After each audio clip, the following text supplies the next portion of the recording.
السلام علیکم ورحمۃ اللہ وبرکاتہ۔ الحمدللہ رب العالمین والصلاة والسلام علی اشرف الانبیاء والمرسلین نبینا محمد وعلی آلہ واصحابہ اجمعین وبعد۔ برادران اسلام، دینی اور ملی بھائیوں، نوجوان دوستوں، احباب اور بزرگوں، قابل احترام ماں اور بہنوں، عزیز بچوں، جدید مناہج کی حقیقت کا جو سلسلہ اللہ کے فضل و کرم سے، اس کی توفیق سے چل رہا ہے، اس سلسلے کی آج کی جو یہ کڑی ہے، اس میں ہمارے سامنے سوال نمبر 30 ہے۔ سوال نمبر 30، اور یہ سوال اور اس کا جواب بہت ہی زیادہ اہم اور بنیادی ہے، اور اس میں انشاءاللہ تبارک و تعالی ہمیں وہ بات سمجھ میں آئے گی اس سوال اور اس کے جواب میں، ایسے اس کے بعد والے سوال اور اس کے جواب میں، کہ یہ جو فکر کا انحراف ہے، منہج کا جو فساد ہے، اس میں کتنی زیادہ خطرناکیاں پائی جاتی ہیں، اور یہ منہجی فساد انسان کو کہاں تک لے جا سکتا ہے۔ سوال نمبر 30 کہتے ہیں، منہج الانبیاء فی الدعوہ الی اللہ نامی سابق الذکر کتاب، یعنی وہ کتاب جس کا اس سے پہلے تذکرہ آ چکا ہے، منہج الانبیاء فی الدعوہ، اس کتاب کے بارے میں صحیح موقف کیا ہے؟ یعنی گویا کہ شیخ صالح فوزان سے اس بارے میں منہج الانبیاء فی الدعوہ نامی کتاب کے بارے میں کئی سوالات کیے گئے۔ اس سے پہلے بھی جو سوال اور جواب گزرا ہے، اس میں بھی یہ سوال آیا تھا۔ محمد سرور زین العابدین اپنی کتاب منہج الانبیاء فی الدعوہ میں ایسا ایسا کہتے ہیں، اس کے بارے میں آپ کا کیا خیال ہے؟ یہ سوال بھی اسی سلسلے میں ہے، منہج الانبیاء فی الدعوہ الی اللہ نامی سابق الذکر کتاب کے بارے میں صحیح موقف کیا ہے؟ اب یہاں پر دونوں میں فرق یہ ہے کہ اس سے پہلے والے سوال میں یہ پوچھا گیا تھا کہ اس کتاب کے مؤلف نے کتاب کے اندر لا الہ الا اللہ کے بارے میں اور گناہ کبیرہ کے بارے میں ایک بات لکھی ہے، یہ بات کہاں تک صحیح ہے، آپ اس پر کیا رد فرمائیں گے؟ یہ جو سوال ہے، اس سوال میں کتاب کے بارے میں کہا جا رہا ہے کہ اس کتاب کے بارے میں آپ کا کیا خیال ہے؟ اس کتاب کو پڑھا جائے نہ پڑھا جائے، اس کو رکھا جائے نہ رکھا جائے، یا اس کتاب میں گمراہیاں پائی جاتی ہیں، تو اس کتاب کے بارے میں ہمیں کرنا کیا چاہیے؟ تو یہ سوال ہے، اس کتاب کے بارے میں صحیح موقف کیا ہے؟ جواب کہتے ہیں، کتاب میں موجود بیماریوں کی تشخیص کی جائے، بیماریاں جو کتاب کے اندر پائی جاتی ہیں، ان بیماریوں کا پتہ لگایا جائے، اس کو باہر نکالا جائے، نیز اسے کتب خانوں سے ضبط کیا جائے۔ دیکھا آپ نے، یہ موقف ہونا چاہیے، یہ کھرا ستھرا موقف ہے ایک دم، کہ اس کتاب کے اندر گمراہی ہے، اس کے اندر جو بیماریاں ہیں، اس کو باہر لا کر کے لوگوں کو آگاہ کیا جائے کہ یہ کتاب پڑھنے کے قابل نہیں ہے، اس میں انحرافات پائے جاتے ہیں، اس کے اندر بدعقیدگی پائی جاتی ہے، اس لیے اس کتاب سے اپنے آپ کو بچائیں لوگ۔ یہ چیز ہمیں کرنی ہے۔ اس کے علاوہ کہتے ہیں کہ اسے کتب خانوں سے ضبط کیا جائے، لائبریریوں میں جہاں وہ بک رہی ہیں یا جہاں وہ لائبریریوں میں رکھی گئی ہیں، بیچنے والی لائبریریاں جو ہوتی ہیں، یا جہاں لوگ رکھتے ہیں کتابیں پڑھنے کے لیے، استفادے کے لیے، وہاں سے اسے ضبط کیا جائے، اور مملکت سعودی عرب میں داخلے پر پابندی عائد کر دی جائے۔ دیکھ رہے ہیں، یہ ہے شیخ صالح فوزان کا جواب۔ شیخ صالح فوزان کا جواب اتنا اہم ہے، آپ دیکھیں کہ اس میں شیخ صالح فوزان کیا کہتے ہیں، اور مزید جو اس کے نیچے جو حاشیہ لکھا گیا ہے، وہ حاشیہ کیا ہے، اور اس میں کون سی باتیں بتائی جا رہی ہیں۔ اب یہ سوال اور اس کا جواب ہمارے سامنے آ گیا۔ یہ شیخ صالح فوزان کا ایک جامع جواب ہے کہ اس کتاب کو آنکھ بند کر کے پڑھا نہ جائے، اس کتاب کے اندر جو غلطیاں ہیں، جو عیوب ہیں، اس کی تشخیص کی جائے، اس کی پہچان کی جائے، اس کی پرکھ کی جائے کہ غلطیاں کیا ہیں، اور اس کے بعد مکتبات سے اسے نکال لیا جائے، ضبط کیا جائے، اور سعودی عرب میں داخلے پر پابندی لگائی جائے۔ حاشیے میں سماحت الشیخ عبدالعزیز بن عبداللہ بن باز رحمۃ اللہ علیہ کی کچھ باتیں یہاں پر نقل کی گئی ہیں، اور یہ بہت ہی زیادہ اہم ہیں۔ یہ باتیں جو شیخ عبدالعزیز بن عبداللہ بن باز رحمۃ اللہ علیہ کی یہاں پر نقل کی گئی ہیں، یہ بہت ہی زیادہ اہم ہیں۔ دیکھیں کیا کہتے ہیں شیخ ابن باز رحمۃ اللہ علیہ۔ 29/12/1413 آج 1443 بلکہ 44 چل رہا ہے، یعنی گویا کہ 30 سال پہلے کی بات ہے کہ نہیں؟ 30 سال پہلے کی بات ہے۔ 30 سال پیشتر یہ حالات تھے سعودی عرب کے کی عوام کے، وہاں کے لوگوں کے ساتھ جو مسائل تھے اخوانیت کے، یہ ساری باتیں اس وقت تھیں۔ تو آپ سوچیں کہ 30 سال میں وہ آج کتنا زیادہ اپنی اس فکر کو پھیلا چکے ہیں جگہ جگہ۔ یعنی آج جو ہے دنیا کا کوئی خطہ ایسا نہیں ہوگا جہاں یہ جراثیم پھیل نہ گئے ہوں۔ ہر طرف لوگ متاثر ہیں، ہر طرف لوگوں کے افکار، ان کے نظریات بدل چکے ہیں، ان کی فکر کے اندر بگاڑ اور انحراف آ چکا ہے 30 سال کے اس عرصے میں۔ لیکن ہمارے جو علماء ہیں، کتاب و سنت کے راہ سلف پر چلنے والے علماء، وہ کس قدر بصیرت رکھتے ہیں، کس قدر علم کی گہرائی رکھتے ہیں کہ 30 سال پہلے انہوں نے اس بارے میں جب سوال کیا گیا تو اس کا جواب یہ دیا تھا۔ تو اسی لیے حضرت امام حسن البصری رحمۃ اللہ علیہ جو تابعی ہیں، وہ کہتے ہیں کہ ان الفتنۃ اذا اقبلت عرفها العلماء، فتنہ جب آتا ہے تو علماء جو ہوتے ہیں صحیح معنوں میں علم رکھنے والے، وہ جان لیتے ہیں کہ فتنہ آ گیا۔ اور وَإِنَّ الْفِتْنَةَ إِذَا أَدْبَرَتْ عَرَفَهَا الْجُهَلَاء، اور جب فتنہ آ کے چلا جاتا ہے تب جاہلوں کو پتہ چلتا ہے کہ فتنہ آیا بھی تھا اور ہمیں اپنی لپیٹ میں لے کے چلا گیا۔ تو بصیرت مند علماء اس طرح کے حالات پہ نظر رکھتے ہیں، ان کی فکر، ان کی سوچ، ان کے علم کی گہرائی، ان کی بصیرت اور امت کے حالات پر نظر آنے والے اور ایسے ہی سر اٹھانے والے فتنوں کے بارے میں ان کی نظر جو ہوتی بہت گہری ہوتی ہے، بہت گہری ہوتی، جلد بازی نہیں کرتے، وہ حالات کو سمجھتے ہیں، پھر اس کے بعد اس کا تدارک کرتے ہیں، یہ ان کا طریقہ ہوتا ہے۔ طائف میں آفات اللسان کے عنوان سے منعقد ہونے والے پروگرام کے موقع پر محمد بن سرور زین العابدین کی باتوں اور عقیدے کی کتابوں کے سلسلے میں اس کے موقف کے بارے میں سوال کیا گیا تو اس کے جواب میں انہوں نے فرمایا، یعنی شیخ بن باز رحمۃ اللہ علیہ نے 1413 ہجری میں طائف میں آفات اللسان نامی کے عنوان سے ایک محاضرہ ہوا تھا۔ آفات اللسان، یہ بھی سوچئے کہ کتنی بصیرت کی بات ہے۔ آفات اللسان، زبان کی آفتیں، جب کسی کو عنوان دیا جاتا ہے آفات اللسان پر بولنے کے لیے، لکھنے کے لیے کہا جاتا ہے تو وہ یہیں تک رہ جاتا ہے کہ غیبت نہیں کرنا چاہیے، خیانت نہیں کرنا چاہیے، جھوٹ نہیں بولنا چاہیے، مثال کے طور پر ہے نا، چغلی نہیں کرنی چاہیے، جھوٹی گواہی وغیرہ۔ وہ یہاں تک نہیں پہنچتا ہے کہ زبان کی سب سے بڑی آفت یہ ہے کہ آدمی بدعقیدگی کی بات کرے، زبان کی سب سے بڑی آفت یہ ہے کہ آدمی منہج کے خلاف زبان چلائے۔ تو آفات اللسان کے عنوان پر وہ لیکچر تھا، محاضرہ تھا، اس کے ضمن میں بہت ساری باتیں بھی ہوئیں اور اس کے بعد جو سوالات کیے گئے اس سوال کے ضمن میں یہ سوال بھی آیا کہ منہج الانبیاء فی الدعوہ نامی کتاب کے بارے میں آپ کا کیا موقف ہے؟ اس کا جواب شیخ صالح فوزان نے یہ دیا اور علامہ ابن باز رحمۃ اللہ علیہ نے اس کا جواب یہ دیا۔ جو اس سے پہلے سوال آیا تھا نا کہ عقیدے کی کتابوں کے اندر خشکی پائی جاتی ہے، اس کے اندر جفا پایا جاتا ہے یا جفاف خشکی پائی جاتی ہے، اور اس کے اندر صرف اور صرف احکام، صرف نصوص ہیں، نصوص کے احکام بیان کر دیے گئے ہیں۔ اس دور میں اس کا مزہ نہیں ہے، اس دور میں وہ کتابیں کام نہیں آتی ہیں کیونکہ وہ پرانے زمانے کے حساب سے کتابیں عقیدے کی لکھی گئی تھی۔ یہ بات جو محمد سرور بن نائف زین العابدین نے کہی تھی، اس موقع پر اس کے جواب میں، یعنی اس چیز کے جواب میں شیخ بن باز نے یہ بات کہی تھی، جو اس نے کہا کہ عقیدے کی کتابوں میں خشکی ہے، نصوص اور احکام ہے، اس پر شیخ بن باز کا تبصرہ کیا تھا وہ یہاں پر نوٹ کیا گیا ہے۔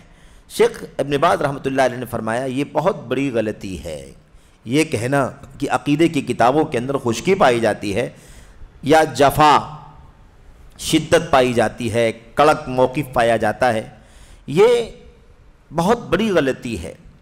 عقیدے کی کتابوں میں جفا یعنی شدت اور بھاری پن نہیں ہے، کیونکہ دو طرح کے الفاظ تھے، عقیدے کی کتابوں میں جفا ہے یا عقیدے کی کتابوں میں جفاف ہے۔ جفاف اگر کہیں گے تو خشکی معنی بنے گا، اور اگر جفا کہیں گے تو اس کے اندر شدت، کھردراپن، کڑک، جس کے اندر کوئی لوچ نہ ہو، جس کے اندر کوئی لچک نہ ہو، ایک دم سیدھا ستھرا موقف ہو۔ تو کہتے ہیں کہ ان کتابوں کے اندر شدت اور بھاری پن نہیں ہے، جیسا کہ محمد سرور نے یہ بات کہی ہے، بلکہ قال اللہ و قال الرسول ہے۔ عقیدے کی کتابوں میں کیا ہے؟ قال اللہ اور قال الرسول۔ اگر وہ قرآن و سنت کو جفا کہتا ہے، بھئی قال اللہ قال الرسول ہے عقیدے کی کتابوں کے اندر، اللہ نے فرمایا، اللہ کے رسول نے فرمایا، یہی ہے عقیدہ۔ تو اگر عقیدے کی کتاب کو جس میں قال اللہ قال الرسول ہے، اگر وہ جفا کہتا ہے کہ اس کے اندر شدت ہے، اس کے اندر کھردراپن ہے، اس کے اندر خشکی ہے، کوئی لذت نہیں، کوئی چاشنی نہیں، کوئی مزہ نہیں، پرانے انداز میں پرانے اسٹائل میں کتابیں لکھی گئیں، اگر وہ قرآن و سنت کو جفا کہتا ہے تو یہ دین سے ارتداد ہے۔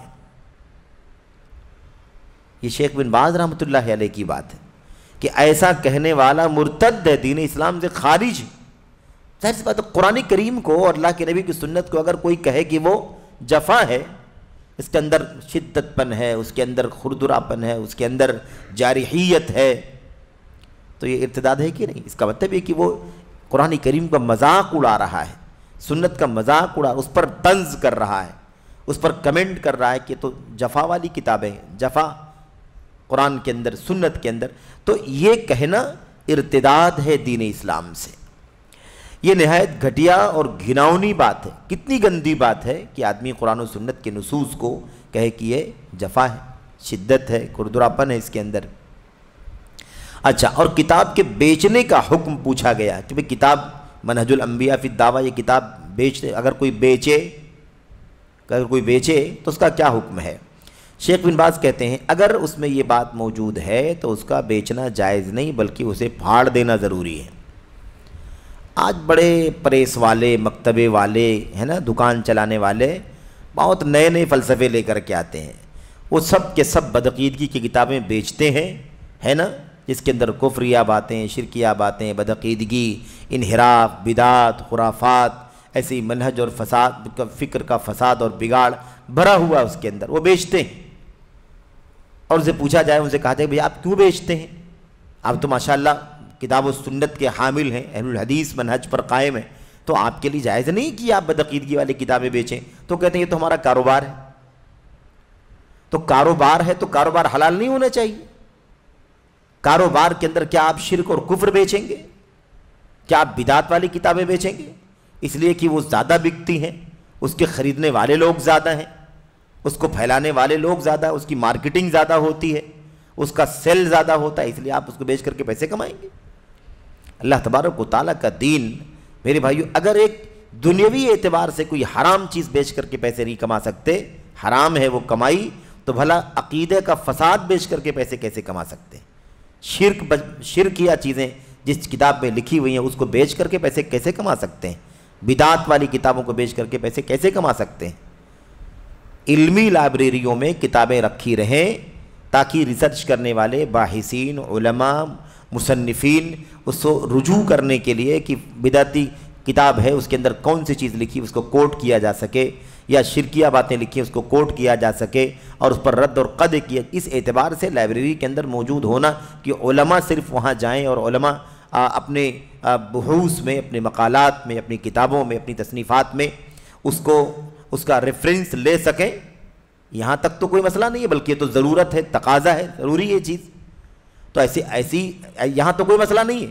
ایسی صورت میں تو کتابیں، ہر طرح کی کتاب لائبریریوں میں رہے جہاں علماء ہی رجوع کرتے ہیں، عوام نہیں، جہاں علماء رجوع کرتے ہیں وہاں پر تو حتیٰ کہ مثال کے طور پر بائبل موجود ہے مختلف زبانوں کے اندر تو بالکل ہونا چاہیے۔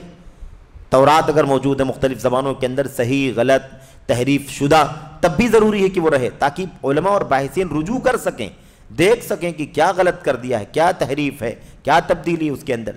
لیکن کوئی مکتبہ ہے جہاں سے کتابیں بکتی ہیں تو اس کے لیے بیچنا کیسے درست ہو سکتا ہے؟ آپ دیکھیے آج مکتبات کے اندر بکتی کہ نہیں کتابیں؟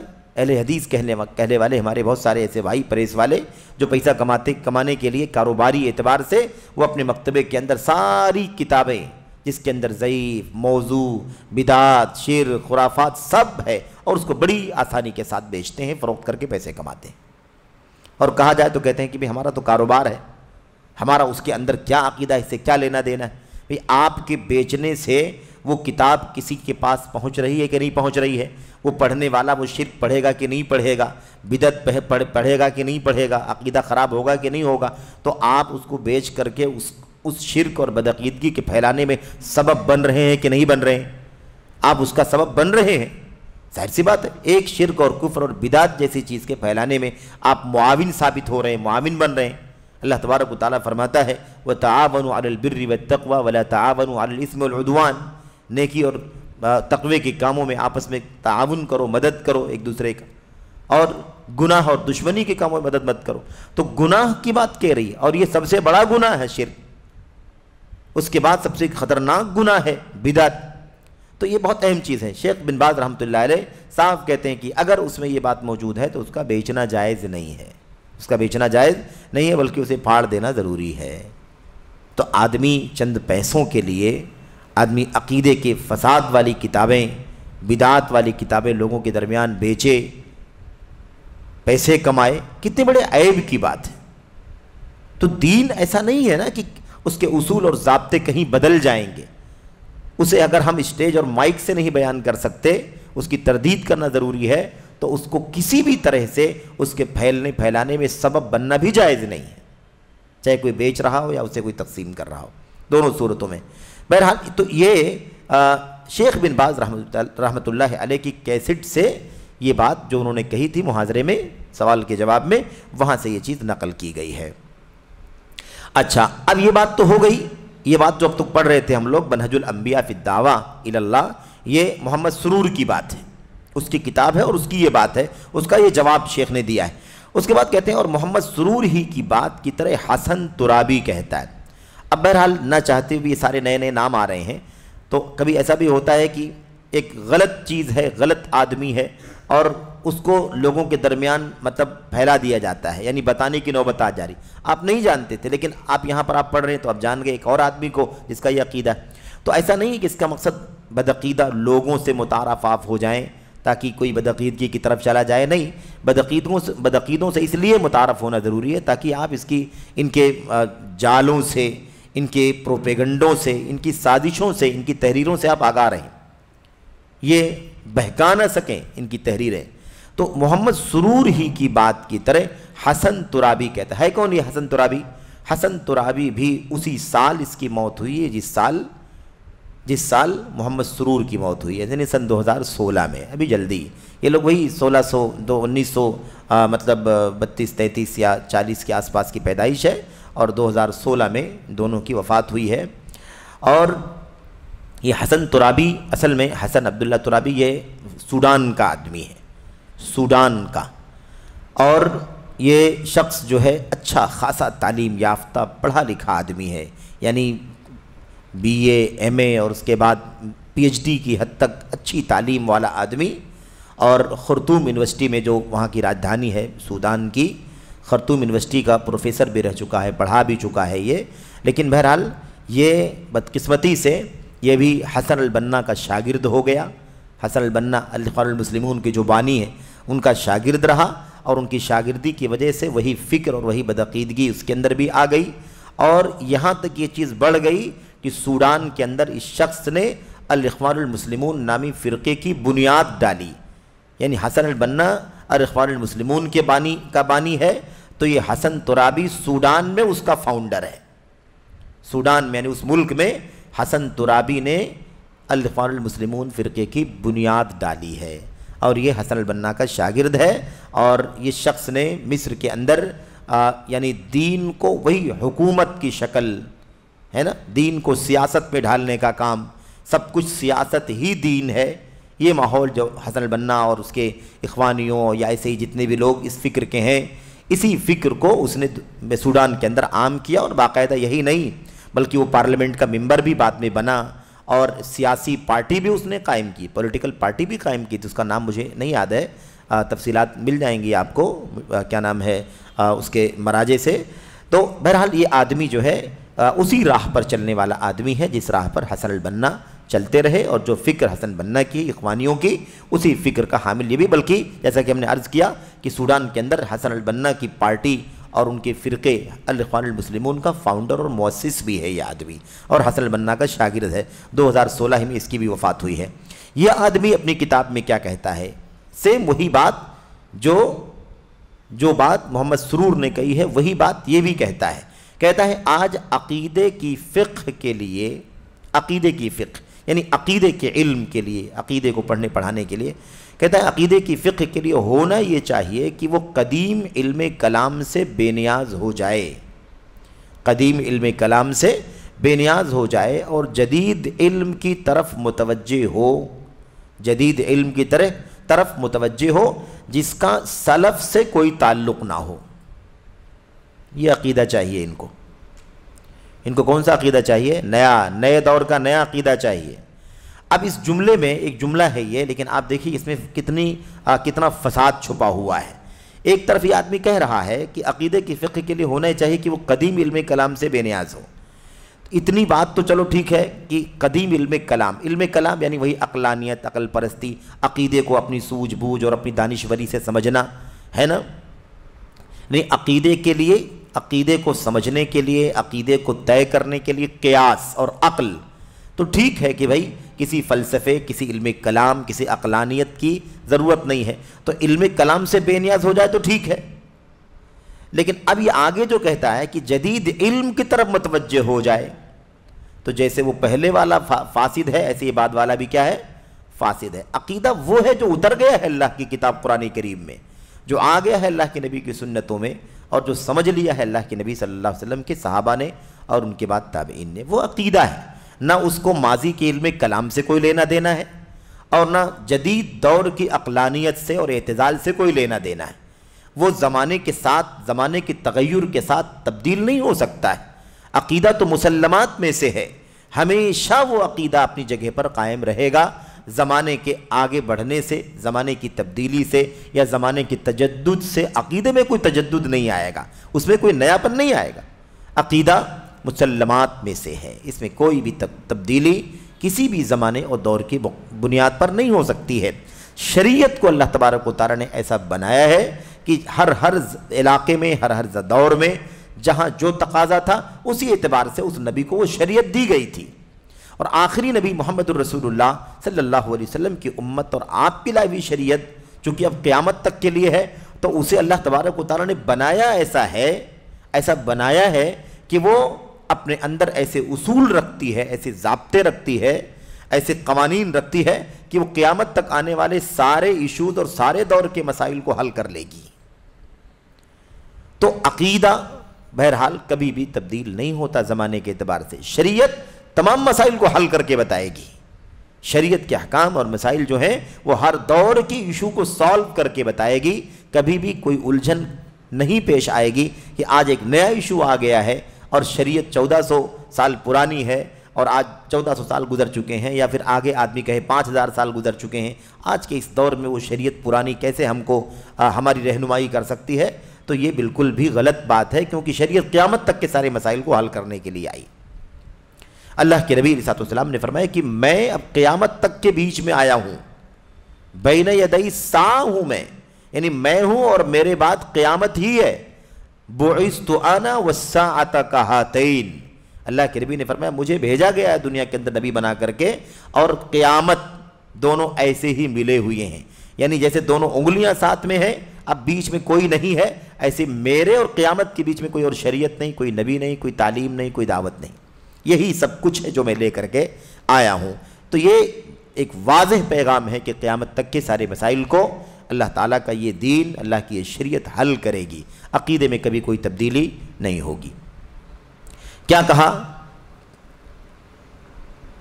جس کا ماضی سے اور جدید علم کی طرف متوجہ ہو۔ جدید علم تو ابھی کتنا بڑا مسئلہ ہے، جدید علم کی طرف متوجہ ہو۔ جدید علم کون سا ہے؟ جدید علم والے لوگ کتنے ہیں؟ تو اب جتنے لوگ ہیں اتنا عقیدہ بن جائے گا، اس لیے جتنے فرقے ہیں سب اپنے اپنی مرضی کے مطابق عقیدے کو ڈھال رہے ہیں۔ صوفیہ اپنے حساب سے عقیدے کو ڈھال رہے ہیں، عقلانی اپنے اعتبار سے عقیدے کو ڈھال رہے ہیں، سیاسی لوگ، پولیٹیکل ذہنیت کے لوگ ہیں نا، وہ عقیدے کو اپنے حساب سے ڈال رہے ہیں۔ وہ عقیدے کا مطلب وہی تصوف سمجھتے ہیں، وہ عقیدے کا مطلب وہی سمجھتے ہیں، وہ عقیدے کا مطلب وہی سمجھتے ہیں۔ تو ساری چیزیں کہتے ہیں کہ جدید علم کی طرف متوجہ ہو۔ بتائیے کہ علم توحید یا توحید اور عقیدے کی فقہ جدید علم کی طرف متوجہ ہو، جس کا سلف سے کوئی تعلق نہ ہو، بتائیے، سلف سے تعلق ختم کر کے یہ عقیدہ چاہتے ہیں. تو وہی مطلب نتیجہ کیا نکلا کہ عقیدہ نئے سرے سے عقیدہ بنایا جائے. جیسے لوگوں کے اپنے آئین بنتے ہیں، لوگوں کے اپنے کانسٹیٹیوشن بنتے ہیں، لوگوں کے اپنے اصول اور ضابطے طے کیے جاتے ہیں، ویسے ہی اس کو بھی بنا لیا جائے. اور پھر جب آگے سال 2 سال کے بعد کچھ اڑچن آئے تو پھر میٹنگ کر کے اس کو پھر بدل دیا جائے. جیسے ملکوں کے قوانین ہوتے ہیں، ایسے یہ سمجھتے ہیں کہ عقیدے کو بھی زمانے کے ساتھ تبدیل کیا جائے. تو یہ حسن ترابی کی بات ہے. اس کے بعد اور آگے مزید حسن ترابی لکھتا ہے، ہم پر لازم ہے کہ ہم اسلامی فقہ کے اصول میں غور کریں. اسلامی فقہ کے اصول میں، ابھی عقیدے کی بات ہو گئی، اب اسلامی فقہ کی باتیں کر رہے ہیں، یعنی شریعت کے احکام، مسائل، حلال حرام، نماز روزہ، شادی بیاہ، نکاح طلاق، تجارت، کاروبار، یہ شریعت کی جو مسائل ہیں. کہتے ہیں ہم پر لازم ہے کہ ہم اسلامی فقہ کے اصول میں غور کریں، یعنی نظر ثانی کریں. اب یہاں پر بات سمجھنے کی ہے، منہج کیا ہے، کیسے تبدیل ہو سکتا ہے.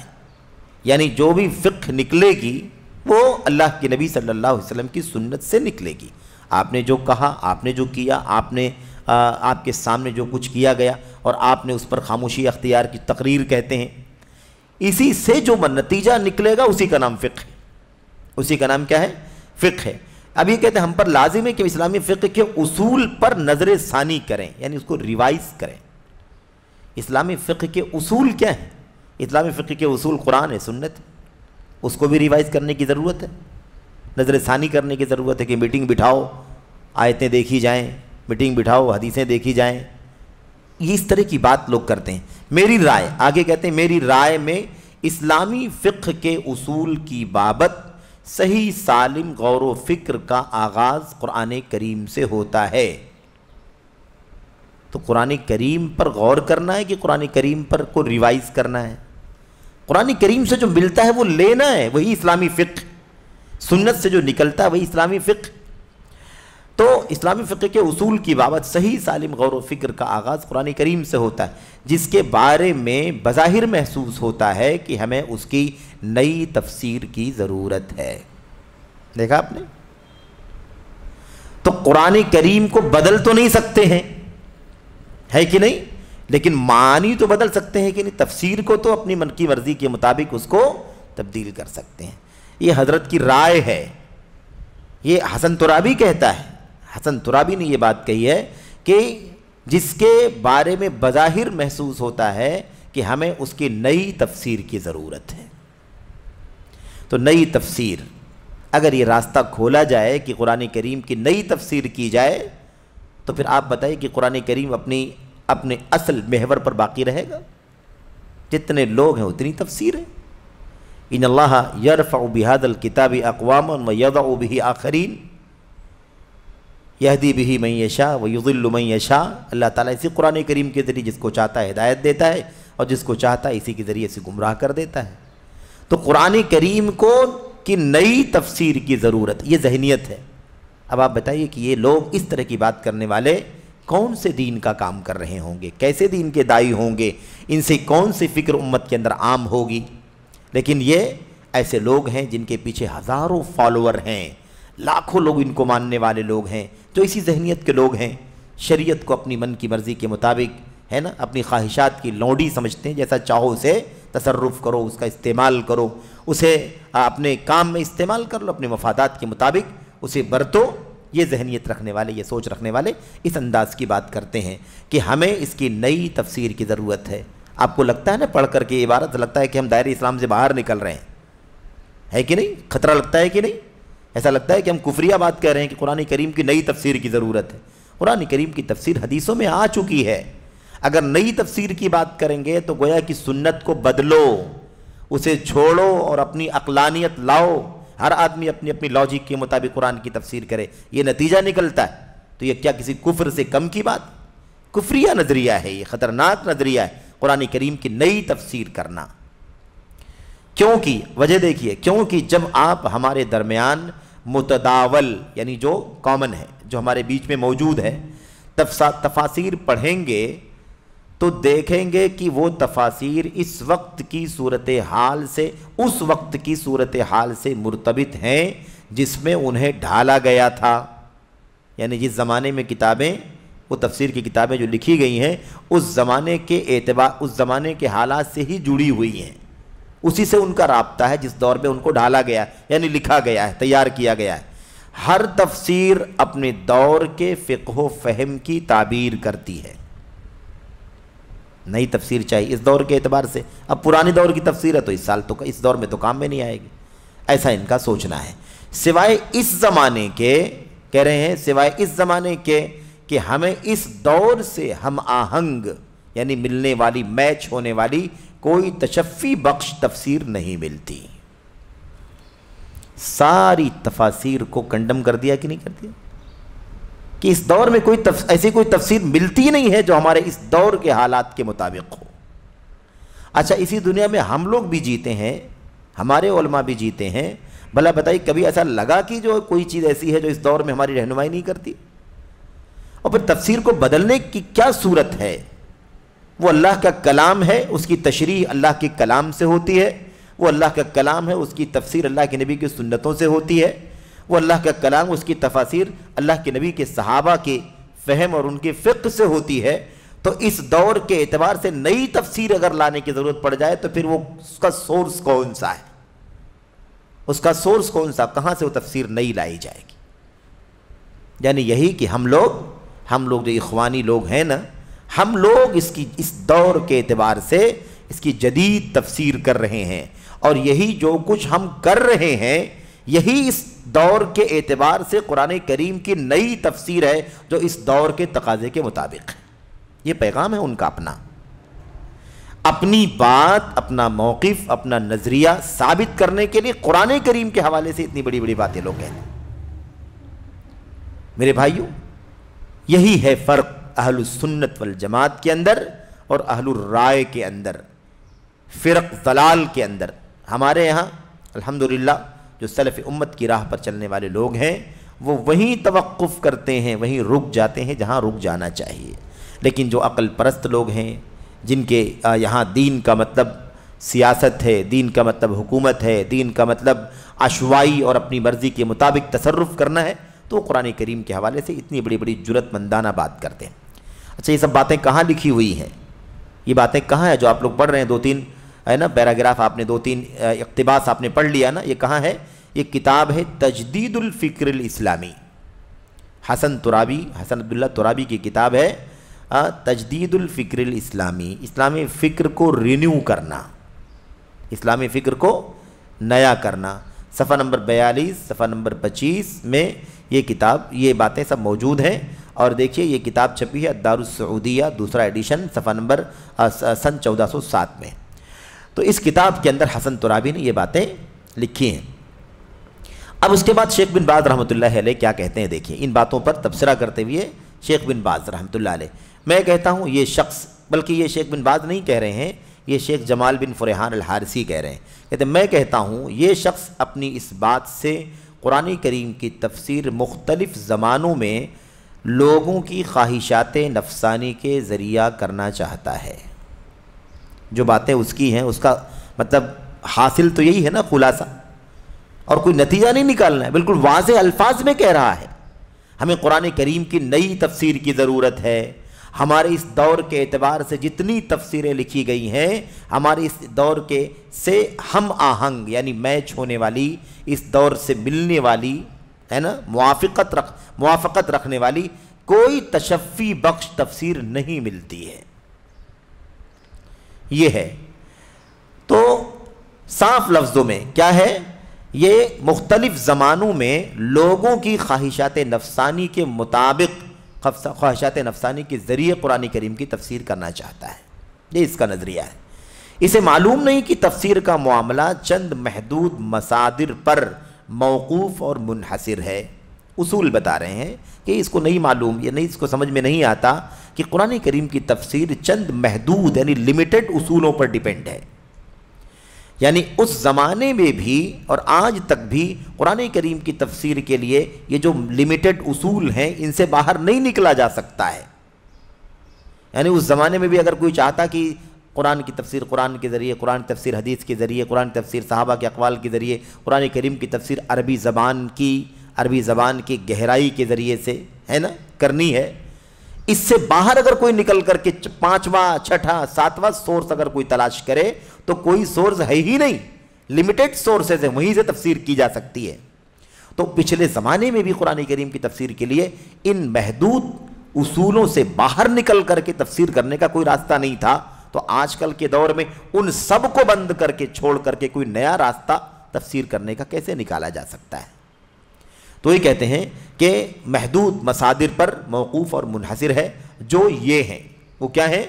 یہی ہیں قرآن کی تفسیر قرآن کے ذریعے، قرآن کی تفسیر سنت کے ذریعے، قرآن کی تفسیر اقوال صحابہ سے، اور قرآن کی تفسیر اس زبان کے تقاضے کے مطابق جس زبان میں قرآن کریم اترا ہے۔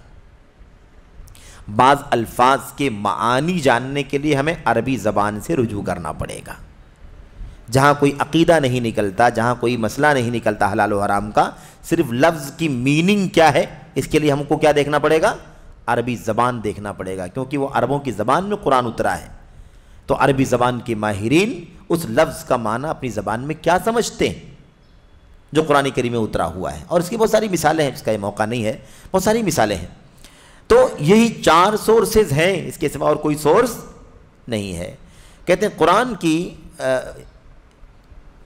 تفسیر قرآن کے یہ بالترتیب 4 مصادر ہیں، بالترتیب، ایسے نہیں کہ پہلے عربی زبان سے کریں گے، ایسے نہیں کہ پہلے اقوال صحابہ لے لیں گے، ایسے نہیں کہ پہلے، ایسے نہیں، بلکہ قرآن کی تفسیر کے لیے سب سے پہلے قرآن کی آیتوں کو دیکھا جائے گا کہ یہ قرآن کی آیت ہے تو اس کی تفسیر، اس معنی کی آیتیں اور کہاں کہاں ہیں، کیا معنی اس کا نکلتا ہے، کیا بتایا گیا ہے۔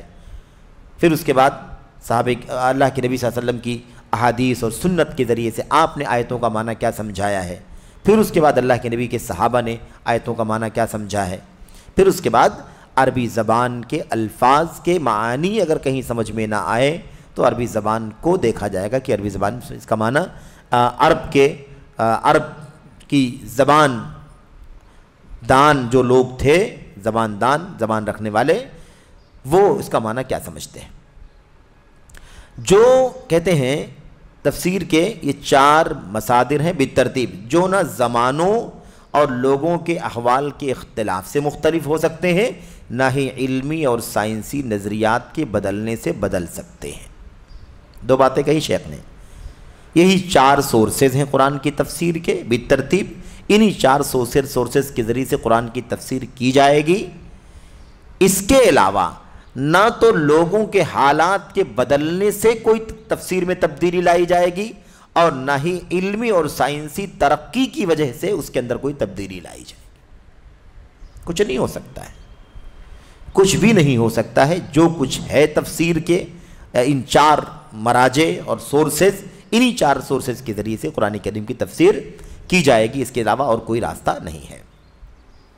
اچھا، یہ پہلے سوال، جب تک سوال نمبر 30 تھا، سوال نمبر 30 اور اس کا جواب تھا، اور اس پر شیخ جمال فریحان کی تعلیق تھی جس میں علامہ ابن باز رحمۃ اللہ علیہ کا جواب موجود تھا، اور ایسے ہی حسن عبداللہ ترابی نے جو بات اپنی کتاب تجدید الفکر الاسلامی میں لکھا ہے، وہ باتیں یہاں پر کوٹ کی گئی تھی، نقل کی گئی ہیں۔ تو اس سے بہرحال یہ بات واضح ہو گئی۔ آگے جو سوالات آ رہے ہیں، آگے جو سوال آ رہا ہے ہمارے سامنے، مثال کے طور پر سوال نمبر 31 جو آ رہا ہے، اس میں بھی جو بات آ رہی ہے اس کا بھی تعلق انہی لوگوں سے ہے، گرچہ سوال الگ رخ پر ہے، لیکن وہ اس کا تعلق بھی انہی لوگوں سے ہے۔ اسی فکر والوں نے یہ فکر پھیلائی ہے، چاہے وہ حسن البنا کی پارٹی اخوان المسلمین ہو، یا ایسے ہی انہی سے تعلق رکھنے والے سید قطب کی قطبیت ہو، یا ایسے ہی ان کے ایک بھائی دوسرے ہیں محمد قطب، سید قطب دونوں سگے بھائی ہیں، یہ دونوں سگے بھائی ہیں۔ سید قطب کا رخ تو آپ جانتے ہیں، محمد قطب ایک اچھے پڑھے لکھے آدمی تھے، بلکہ سعودی عرب کی کسی یونیورسٹی میں پڑھا بھی رہے تھے وہ، لیکن فکر کا انحراف، اپنے بھائی کے راستے پر وہ چلے، اور پھر اس کے بعد وہی تکفیر کا عقیدہ، تکفیر کا نظریہ، اور پھر سارے اسلامی معاشرے کو جاہلی معاشرہ کہنا، اور ان کے خلاف پھر مطلب طاقت کا استعمال اور بغاوت کا انداز، اس سارے راستے انہوں نے پکڑ لیے، اور محمد قطب نے ایسی ایسی باتیں اپنی کتاب میں لکھی جو بالکل ہی انحراف کی باتیں ہیں۔ تو سید قطب، محمد قطب، ان سب کا عقیدہ نظریہ ایک ہے، حسن البنا کا بھی عقیدہ ویسے ہی ہے، اور ان دونوں کو جو ہم سن رہے ہیں ابھی، یہ لوگ بھی اسی راستے پر چل رہے ہیں. یعنی محمد سرور کے بارے میں بات آئی تھی کہ یہ سلفیت اور اس خارجیت اور مار دھاڑ کے درمیان کا راستہ اختیار نکالنے کی کوشش اس نے کی، دونوں میں تال میل پیدا کرنے کی کوشش کی. اور حسن ترابی جو ہے وہ چونکہ سوڈان کے اندر حسن البنا ہی کی پارٹی کا اور الاخوان المسلمون ہی کا مؤسس ہے، اس کا بانی ہے، اس لیے اس کا رخ بھی وہی رہا ہے اور وہی زبان وہ بھی بول رہا ہے جو زبان حسن البنا نے اور اس سے پہلے محمد سرور نے اپنی کتاب میں استعمال کی ہے. خیر، تو ہمارے سامنے جو اس وقت سوال نمبر 31 ہے وہ کیا ہے؟ کیا موجودہ اسلامی سوسائٹیوں پر جاہلیت کا لفظ استعمال کرنا جائز ہے؟ یہ اصل میں انہی لوگوں نے کیا ہے. یہی سید قطب نے، محمد قطب نے اپنی کتابوں میں یہ بات کہی ہے. موجودہ اسلامی معاشرہ جاہلی معاشرہ ہے. اذان کی آوازیں مت دیکھ کر کے مت فکر کرو، مسجدوں کی تعداد دیکھ کر کے مت متاثر ہو، یہ سب کچھ ہو رہا ہے، اس کے باوجود بھی یہ معاشرہ کیا ہے؟ اسلامی معاشرہ ہے. یہ بات کہی ہے. تو یہ سوال ہے ہمارے سامنے، کیا موجودہ اسلامی سوسائٹیوں پر جاہلیت کا لفظ استعمال کرنا جائز ہے؟ اچھا، سب سے پہلی بات تو یہ ہے کہ جاہلیت کا لفظ مطلق طور پر، یعنی جنرلی جاہلیت کا لفظ اب اسلام کے آنے کے بعد استعمال ہی نہیں کیا جا سکتا ہے. یعنی عام جاہلیت تو ختم ہو چکی ہے نبی کریم صلی اللہ علیہ وسلم کی بعثت سے، قرآن کریم کی آمد سے مطلق جاہلیت، عام جاہلیت کیا ہو گئی ہے؟ ختم ہو گئی ہے. اب یہ ممکن ہی نہیں ہے کہ اس کا استعمال کیا جائے. اس کا مطلب یہ نکلے گا، اگر ہم عام جاہلیت کی بات کرتے ہیں جو اسلام سے پہلے والی جاہلیت تھی، اگر آج کوئی آدمی اس طرح کی مطلق جاہلیت کی بات کرتا ہے تو اس کا مطلب وہ اسلام کو، اسلام کی تعلیمات کو، پیغمبر اسلام کو، قرآن جو اسلام کی کتاب ہے اس کی ساری تعلیمات کو گویا کہ وہ نکار رہا ہے. کیوں؟ اس لیے کہ اب اس جاہلیت کے بعد قیامت تک ہدایت کے لیے قرآن و سنت اتر چکے ہیں اور یہ ختم نہیں ہو سکتے ہیں. اس لیے وہ جاہلیت اب واپس آ ہی نہیں سکتی. جو جاہلیت تھی اسلام سے بیشتر، وہ جاہلیت اب دنیا کے اندر دوبارہ واپس نہیں آ سکتی. اسلام ہی رہے گا.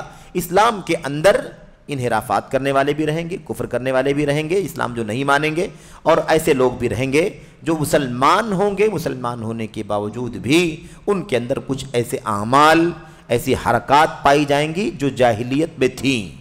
یعنی جاہلیت کی کچھ چیزیں ان کے اندر پائی جائیں گی. تو اسلام کی آمد کے بعد لوگوں میں جاہلیت کی خوبو تو پائی جا سکتی ہے، جزوی جاہلیت تو پائی جا سکتی ہے، لیکن مطلق اور کلی جاہلیت کا استعمال نہیں کیا جا سکتا، کیونکہ اب یہ پاسبل نہیں ہے. اگر کوئی کہے کہ اس وقت دنیا کا معاشرہ جاہلی معاشرہ ہے تو یہ 100% حرام ہے ایسی بات کرنا. اس لیے کہ اب اسلام کی آمد کے بعد پوری دنیا جاہلیت میں جا ہی نہیں سکتی ہے. اس کا خاتمہ کیا اللہ تبارک و تعالیٰ نے قرآن کریم کو اتار کر نبی کریم صلی اللہ علیہ وسلم کو اس دنیا میں مبعوث کر کے. ہاں، مسلمانوں کے یہاں، مسلمان معاشرے میں کوئی کام ایسا ہو گناہ کا، معصیت کا، جو جاہلیت میں لوگ کرتے تھے تو یہ ہو سکتا ہے، اس میں کوئی مسئلہ نہیں ہے. نبی کریم صلی اللہ علیہ وسلم کی اس حوالے سے کئی ایک حدیثیں موجود ہیں کہ آپ نے فرمایا تھا اربع فی امتی من امر الجاہلیہ، 4 چیزیں میری امت میں جاہلیت کی ہیں، لا یترکونہن، جنہیں لوگ نہیں چھوڑیں گے. لوگ نہیں چھوڑیں گے یعنی کچھ لوگ، بعض لوگ نہیں چھوڑیں گے، عمل کرتے رہیں گے، وہ جاہلیت کا کام کرتے رہیں گے. آپ نے وہ 4 باتیں بیان فرمائی، الطعن فی الانساب والفخر بالاحساب والطعن فی الانساب والنیاحۃ علی المیت والاستسقاء بالنجوم. اللہ کے نبی صلی اللہ علیہ وسلم نے فرمایا کہ 4 چیزیں جاہلیت کی ہیں جو اس امت میں بھی کچھ لوگ کریں گے، اسے چھوڑیں گے نہیں. تو پہلی چیز کیا ہے؟ وہی حسب نسب پر، خاندان پر ہے نا فخر کرنا، یا ایسے ہی نسب میں تانا کرنا، تمہارے پردادا تو ایسے تھے، تمہاری نسل تو ایسی ہے، تمہارا خاندان، یہ سب کیا ہے؟ جاہلیت کی ہیں. ایسے ہی مثال کے طور پر نوحہ کرنا، موت ہو جائے، کوئی مصیبت آ جائے، ہے نا، تو رونا پیٹنا چیخنا چلانا اللہ کے فیصلے اور تقدیر پر گویا کہ ایمان ہی نہ ہو، جیسے کہ بہت ساری عورتیں کرتی ہیں. یا شیعہ یا روافظ آج تک جو ہے حضرت حسین رضی اللہ تعالیٰ عنہ کی شہادت پر آج بھی ماتم کرتے ہیں. تو یہ ماتم جس کو کہا جاتا ہے ماتم بین کرنا، ماتم کرنا، اسی کو نوحہ کہتے ہیں. یہ کیا ہے؟ جاہلیت کا کام ہے. ایسے ہی الاستسقاء بالنجوم، ستاروں سے بارش طلب کرنا. ستاروں سے بارش طلب کرنا یعنی ستاروں سے درخواست کرنا کہ بارش اتارے، یا بارش ہو جانے کے بعد اسے کسی ستارے کی طرف منسوب کرنا کہ یہ بارش فلاں ستارے کی وجہ سے ہوئی ہے، اس نے کرائی ہے، یا اس کے ذریعے سے یہ بارش ہم لوگوں کو مل رہی ہے.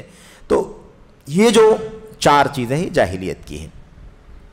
ایسے ہی کسی کو عار دلانا، مثال کے طور پر ہے نا، کسی کو عار دلانا، کسی کو تانا دینا، ہے کہ نہیں، غلام کو مثال کے طور پر مارنا پیٹنا، حقیر سمجھنا، ذلیل سمجھنا، ایسی بہت ساری چیزیں ہیں جو جاہلیت کی ہیں. تو کہنے کا مطلب یہ ہے، یا ایسی مثال کے طور پر باپ دادا کی تقلید کرنا، باپ دادا کے دین پر چلنا. ہمارے باپ دادا یہی کرتے تھے اس لیے ہم یہی کریں گے، یہ بھی کیا ہے؟ یہ بھی جاہلیت کی چیز ہے. لیکن کیا پوری امت ایسا کر رہی ہے؟ پوری امت ایسا نہیں کر رہی اور نہیں کر سکتی ہے.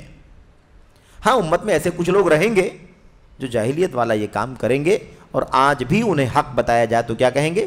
ہمارے باپ دادا ایسے ہی کر رہے تھے اس لیے ہم اس سے باہر نہیں نکل سکتے. تو جزوی جاہلیت ہو سکتی ہے لیکن مطلق جاہلیت اب نہیں آ سکتی ہے. خیر، تو ہمارے سامنے جو اس وقت دوسرا جو سوال ہے وہ یہی ہے کہ کیا موجودہ معاشرے پر، موجودہ سوسائٹیوں پر جاہلیت کا استعمال کرنا جائز ہے؟ جواب میں شیخ صالح فوزان کہتے ہیں رسول اللہ صلی اللہ علیہ وسلم کی بعثت سے عام جاہلیت کا خاتمہ ہو چکا ہے، اس لیے موجودہ اسلامی سوسائٹیوں پر عموم کے ساتھ جاہلیت کا لفظ استعمال کرنا جائز نہیں ہے. یہ شیخ صالح فوزان کا سرسری طور پر جواب ہے. اب یہ بات آئے گی کہ کون کون لوگ ہیں، کس نے اپنی کتاب میں موجودہ اسلامی معاشروں کو، موجودہ اسلامی سوسائٹیوں کو جاہلی سوسائٹی کہا ہے، جاہلی معاشرہ کہا ہے. بلکہ کلمہ پڑھتے ہوئے، مسجدوں میں نماز کے لیے آتے ہوئے، اذان کی آواز سن کر کے مسجد جاتے ہوئے جو لوگ جاتے ہیں ان کو بھی دیکھنے کے باوجود کہنا کہ انہیں یہ مت سمجھو کہ یہ ایمان والے ہیں صحیح معنوں میں، بلکہ یہ سب کے سب کیا ہیں؟ جاہلی معاشرے میں زندگی گزار رہے ہیں. اس طرح کی. اب ان سے کوئی پوچھے کہ اچھا زمانے جاہلیت میں کتنی مسجدیں قائم تھیں جہاں توحید کا جھنڈا بلند کیا جاتا تھا، جہاں اللہ تعالیٰ کے توحید کا اعلان کیا جاتا تھا، جہاں رسالت کا اعلان کیا جاتا تھا؟ کوئی بتائے؟ مسئلہ وہی پیچیدہ ہے کہ انہوں نے ہر چیز کو اپنی نفسانی خواہشات کے مطابق ڈالنے کی کوشش کی ہے. اب دیکھیے حاشیہ نمبر 1 دیکھیں. اچھا، یہ جواب ہو گیا. اس کے بعد آگے مزید جو ہے نا وہ جواب سن لیں، پھر اس کے بعد تشریحات اگلے حلقے میں پڑھ لیں گے. صفحہ نمبر 215 پر جواب کا اگلا حصہ جو ہے وہ کیا ہے؟ صفحہ نمبر 215 پر ہے. البتہ بعض افراد یا بعض فرقوں یا بعض سوسائٹیوں پر جاہلیت کے بعض کاموں کا استعمال کیا جانا ممکن اور جائز ہے. ٹھیک ہے نا؟ بعض اشخاص، افراد یا بعض فرقوں یا بعض سوسائٹیوں پر جاہلیت کے بعد کاموں کا استعمال کیا جانا جائز. یعنی یہ ہو سکتا ہے کہ کچھ فرقے ہوں جاہلیت کی راہ پر چل رہے ہوں، کوئی آدمی ہو، ہے نا، کچھ لوگ ہوں جو جاہلیت کی راہ پر چل رہے ہوں، یا کچھ سوسائٹی ہو، کوئی معاشرہ ہو جو جاہلیت کی راہ پر چل رہا ہو. تو ایسے جزوی طور پر تو جاہلیت کا استعمال کیا جا سکتا ہے اور بولا جا سکتا ہے کہ یہ لوگ کیا کر رہے ہیں؟ جاہلیت کے کام میں ملوث ہیں، یا یہ فلاں آدمی، فلاں شخص، یا یہ لوگ، یا یہ قبیلہ، یا یہ بستی، یا یہ سوسائٹی جاہلیت کی راہ پر چل رہی ہے. یہ جائز ہے. نبی کریم صلی اللہ علیہ وسلم نے اپنے ایک صحابی کے بارے میں فرمایا تھا اِنَّكَ امْرُؤٌ فِيكَ جَاهِلِيَّةٌ. اِنَّكَ امْرُؤٌ، ابو ذر کے بارے میں، ابو ذر رضی اللہ تعالیٰ عنہ کے بارے میں بات اللہ کے نبی نے فرمائی تھی. اس کی تفصیلات نیچے آئیں گی کہ اللہ کے نبی صلی اللہ علیہ وسلم نے کیا فرمایا تھا؟ فِيكَ جَاهِلِيَّةٌ. تم ایسے آدمی ہو کہ تمہارے اندر جاہلیت کا اثر دکھائی دے رہا ہے. کیونکہ انہوں نے جو کام کیا تھا، غلام کو ہے نا عار دلایا تھا، بے عزت کیا تھا، یعنی ایسی بات بولی تھی جس سے اس کی عزت جا رہی تھی، اس کی رسوائی ہو رہی تھی. ظاہر سی بات ہے کہ اسلام تو تقوی کا دین ہے، اسلام میں ساری فضیلت، ساری برتری ایمان کی بنیاد پر، تقوی کی بنیاد پر ہے۔ کوئی کسی بھی خاندان کا، کسی بھی قبیلے کا ہے تو اس سے کیا فرق پڑتا ہے کہ فلاں قبیلے کا رہے گا یا فلاں خاندان کا رہے گا تو ہی جنت میں جائے گا؟ تو اللہ کے نبی صلی اللہ علیہ وسلم نے فرمایا کہ تمہارے اندر جاہلیت پائی جاتی ہے۔ اچھا، اسی طرح پھر وہ حدیث جو آپ کے سامنے پڑھی گئی، وہ حدیث بھی یہاں پر شیخ نے ذکر کی ہے کہ 4 چیزیں میری امت میں جاہلیت کی ہیں جسے کچھ لوگ نہیں چھوڑیں گے۔ یہ شیخ صالح فوزان حفظہ اللہ کا سرسری جواب ہے جو انہوں نے سرسری طور پر دے دیا ہے۔ آگے جو ہے نیچے جو حاشیے ہیں، ان حاشیوں کے اندر انشاءاللہ تبارک و تعالی وہ ساری تفصیلات آ رہی ہیں جو لوگوں نے آج کل کے ان عقل پرستوں نے، ان کہہ لیجئے تکفیر کرنے والوں نے، تکفیری نظریہ یعنی گناہ کے کام کرنے والوں کو دائرہ اسلام سے باہر کرنے کا نظریہ، گناہ کبیرہ خاص طور پر کرنے والوں کو اسلام کے دائرے سے خارج کرنے والوں کا نظریہ کیا ہے، وہ اقوال انشاءاللہ تبارک و تعالی شیخ جمال بن فرحان الحارثی حفظہ اللہ نیچے کر رہے ہیں، اور کتابوں کے نام بھی اس کے حوالے بھی دے رہے ہیں، کس نے اور کون کون سی بات کہی ہے اس کا تذکرہ انشاءاللہ تبارک و تعالی آ رہا ہے۔ اچھا، یہی فکر جو ہے جو آ رہی ہے، باتیں آ رہی ہیں حسن البنا کی یا مثال کے طور پر سید قطب کی، محمد قطب کی، یہی وہ افکار ہیں جن افکار نے ہمارے نوجوانوں کے افکار میں زہر داخل کر دیا ہے۔ نوجوانوں کے افکار جو مسموم ہوئے ہیں، زہر آلودہ ہوئے ہیں، اس کی وجہ یہی تحریریں ہیں، یہی باتیں ہیں، یہی اقوال ہیں، یہی جو بیانات ہیں ان کے اپنی کتابوں کے اندر، یہی نعرے، یہی ہمارے نوجوان بھی اپنی زبانوں پر لاتے ہیں، اور آپ سے، ہم سے جب کوئی بات ہوتی ہے تو انہی باتوں کو پیش کرتے ہیں، انہی باتوں کو پیش کرتے ہیں، اسی نظریے سے وہ گفتگو کرتے ہیں۔ تو بہرحال اس فکر نے، اس نظریے نے نوجوانوں کو بہت زیادہ گمراہ کیا ہے، بہت زیادہ ورغلایا ہے، بہت زیادہ انہیں عقیدہ، عمل صالح، نیک اخلاق، کردار کا علم حاصل کرنے اور اپنی اور اپنے گھر والوں کی اصلاح و تربیت کی فکر کرنے کے بجائے انہیں اس طرح کے موضوعات پر ڈال دیا ہے۔ صبح شام وہ اسی بحث میں لگے رہتے ہیں کہ دنیا کے حالات کیا ہیں، دنیا کے بارے میں لوگ کیا بولتے ہیں، دنیا میں کون سی برائیاں پھیل رہی ہیں، وہ مسلمان ہیں نہیں ہیں، اور اس بارے میں ان کی ساری توجہ یہی ہے، اور جو اس موضوع پر گفتگو نہیں کرتے ہیں ان کی خیال میں وہ امت کے خائن ہیں۔ اسی لیے علماء امت کو، جو سلفیت کے علمبردار ہیں، ان کو کہتے ہیں کہ امت کی خیانت کر رہے ہیں، یہ امت کو وہ راہ نہیں دکھا رہے جو دکھانا چاہیے۔ تو ان کی راہ جو ہے وہ راہ تو اتنی پرخطر ہے کہ اس راہ پر چلنے کے لیے قرآن کی تفسیریں نئی نئی لکھنی پڑیں گی۔ اس دور کے اعتبار سے قرآن کی تفسیروں کو، پچھلی جتنی تفسیریں ہیں ان تمام تفسیروں کو رد کر دینا ہوگا، ان تمام تفسیروں کو ناقابل اعتبار قرار دے کر کے ردی کی ٹوکری میں ڈال دینا ہوگا، اور اس دور کے حساب سے نئی تفسیر لکھنے کی ضرورت پڑے گی۔ تو کیا اس کی گنجائش ہے؟ اسلام اسی کا نام ہے، قرآن کریم کے معانی، قرآن کریم کی تفاسیر، میرے بھائیو کیا نئے سرے سے لکھنے کی ضرورت ہے؟